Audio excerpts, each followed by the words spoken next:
10월 24일 화요일 새생명의 아침입니다. 함께 기도하겠습니다. 살아계신 주님, 새 아침을 주시니 참으로 감사를 드립니다. 오늘 이 아침 주님 주시는 말씀으로 깨닫게 하시고 그 깨달은 말씀 따라 살아갈 때 새 힘을 공급하여 주옵소서. 감사하고 살아계신 예수 그리스도의 이름으로 기도하옵나이다. 아멘. 오늘 우리에게 주시는 하나님의 말씀은 예레미야 10장 17절로 25절 말씀입니다. 애워싸인 가운데 앉은 자여, 내 짐꾸러미를 이 땅에서 꾸리라. 여호와께서 이와 같이 말씀하시되, 보라, 내가 이 땅에 사는 자를 이번에는 내던질 것이라. 그들을 괴롭게 하여 깨닫게 하리라 하셨느니라. 슬프다 내 상처여, 내가 중상을 당하였도다. 그러나 내가 말하노라. 이는 참으로 고난이라. 내가 참아야 하리로다. 내 장막이 무너지고 나의 모든 줄이 끊어졌으며 내 자녀가 나를 떠나가고 있지 아니하니 내 장막을 세울 자와 내 휘장을 칠 자가 다시 없도다.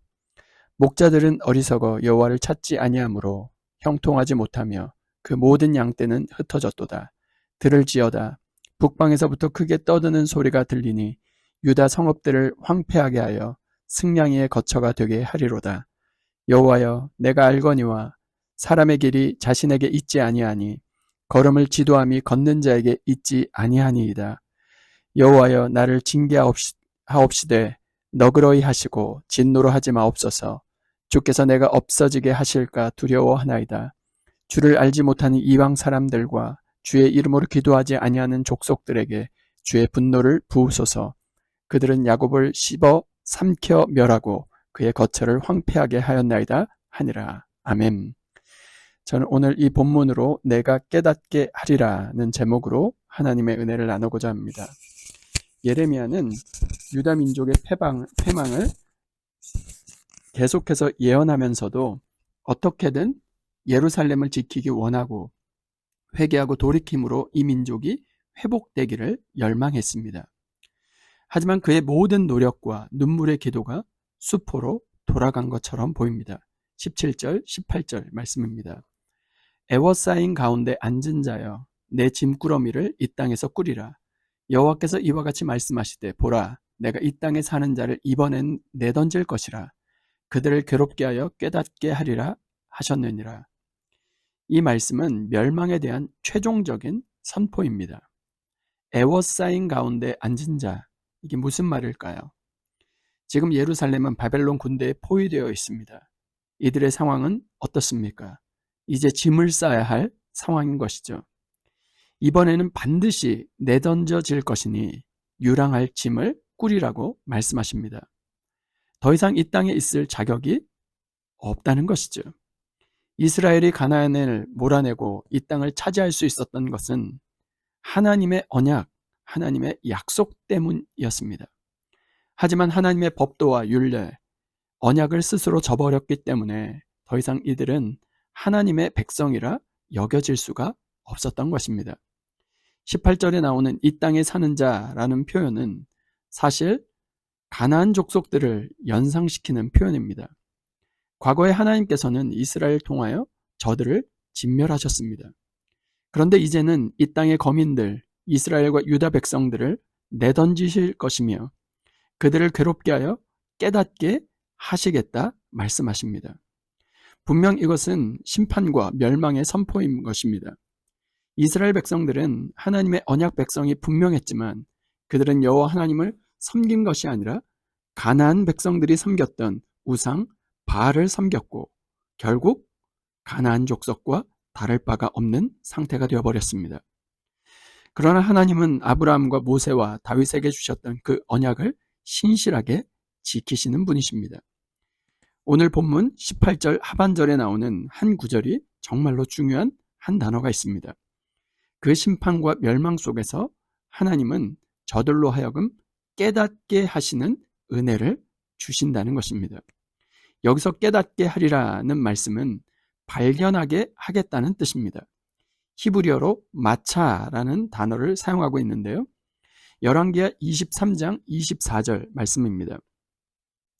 요시아가 또 유다 땅과 예루살렘에 보이는 신접한 자와 점쟁이와 드라빔과 우상과 모든 가증한 것을 다 제거하였으니 이는 대제사장 hil기야가 여호와의 성전에서 발견한 책에 기록된 율법의 말씀을 이루려 함이라. 이는 요시야가 여호와의 성전에서 발견한 책에 기록된 율법의 말씀, 율법을 발견했을 때 그 발견한 그것이 마차라는 히브리어 같은 단어를 사용하고 있습니다. 무슨 말일까요? 유다 백성들은 바벨론에 끌려간 후에 거기서 하나님을 발견하고 하나님의 백성으로 회복될 수 있는 유일한 근거는 하나님의 언약, 그것을 발견하고 깨달을 때라는 것입니다. 그런데 예루살렘이 입은 상처는 꽤나 심각해 보입니다. 19절부터 22절 말씀입니다.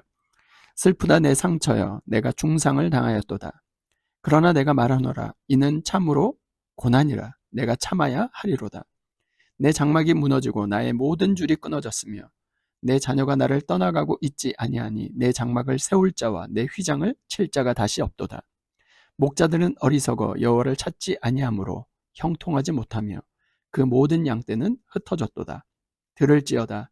북방에서부터 크게 떠드는 소리가 들리니 유다 성읍들을 황폐하게 하여 승냥이의 거처가 되게 하리로다. 예루살렘이 입은 상처는 어떻습니까? 중상을 당했고 장막이 무너지고 모든 줄이 끊어졌습니다. 그런데 이 고난을 어떻게 표현하고 있습니까? 참으로 고난이라. 또한 이 고난은 참아야 하는 고난이라는 것이죠. 무슨 말입니까? 달게 받아야 할 벌인 것이죠. 그 고통이 결코 작은 것이 아니겠지만 그럼에도 불구하고 자신의 죄악으로 자신들의 불순종으로 말미암았으므로 불평할 자격이 없다는 것입니다. 23절부터 25절 말씀입니다. 여호와여 내가 알거니와 사람의 길이 자신에게 있지 아니하니 걸음을 지도함이 걷는 자에게 있지 아니하니이다. 여호와여 나를 징계하옵시되 너그러이 하시고 진노로 하지 마옵소서. 주께서 내가 없어지게 하실까 두려워하나이다. 주를 알지 못하는 이방 사람들과 주의 이름으로 기도하지 않은 족속들에게 주의 분노를 부으소서. 그들은 야곱을 씹어 삼켜 멸하고 그의 거처를 황폐하게 하였나이다 하니라. 이제 선지자는 절망적인 운명을 눈앞에 둔 상태에서 마지막으로 하나님의 긍휼을 구하고 있습니다. 그는 사람의 길이 자신에게 있지 아니함을 인정하고 있습니다. 결국 우리의 인생을 주도하시는 분은 하나님이시고 하나님께서 심판을 내리실 때 그것을 피할 자가 없다는 것이죠. 그러면서 24절에 그 형벌, 징계를 너그럽게 해주시기를 바라고 완전히 없어지는 것, 전혀 소망이 없는 상태만은 피할 수 있게 해달라고 강구하고 있습니다. 말하자면 사형 선고만은 피하게 해달라는 요청과도 같은 것입니다. 그리고 그는 하나님을 알려고도 하지 않고 주님을 인정하지 않는 족속들, 곧 바벨론과 주님의 이름으로 기도하지 않는 족속들에게 주님의 분노를 부어달라고 요청하고 있습니다. 그래도 주를 알지 못하는 이방 족속보다는 유다가 저들보다는 낫지 않습니까? 하고 호소하고 있는 것이죠. 예레미야의 이 마음이 어쩌면 하나님의 마음이 아닐까요? 심판과 징계를 선언하고 있지만 그 고난과 징계 가운데서 다시 회복하기를 원하시는 하나님의 마음을 발견하고 하나님의 언약, 그것을 깨닫고 돌이키라는 것입니다. 예레미야가 유다가 멸망할 것을 이미 예견하면서도 예루살렘이 파괴되리라는 하나님의 말씀을 전파하면서도 끊임없이 회개하라고, 하나님께 돌이키라고, 우상을 철폐하라고 외쳤던 이유가 바로 이 때문인 것입니다. 오늘 하루 우리의 수고와 노력이 수포로 돌아가는 것을 경험하며 그 안에서 고통을 느낀다 할지라도 그 가운데 하나님의 긍휼을 구하는 자 될 수 있기를 주님의 이름으로 축원드립니다. 이 시간 받은 말씀과 공동의 기도 제목을 가지고 함께 기도하겠습니다. 첫 번째, 오늘 하루 우리의 수고와 노력이 수포로 돌아가는 고난과 고통 속에서도 하나님의 언약, 소망을 깨닫게 하시고 발견하게 하셔서 하나님의 긍휼을 구하게 하여 주옵소서. 두 번째, 화요일은 환우들을 놓고 기도하는 날입니다. 병상에서 하나님의 긍휼을 구하고 있는 환우들, 준팍 집사님, 최인호 장로님, 김호영 성도님, 유재영 권사님, 스테파니, 윌리엄 성도님, 로버트, 이규환 전우사님, 이영수 사모님, 특별히 9월 30일 날 전립선 암을 수술을 앞두고 있는 김영빈 집사님, 오는 금요일 9월 27일 어깨 수술을 앞에 두고 있는 이원양 집사님을 붙잡아 주셔서 주의 치료의 광선을 발하여 주셔서 온전히 회복되게 하여 주옵소서. 공동의 기도 제목과 각자의 기도 제목을 주님께 올려드리며 함께 기도하겠습니다.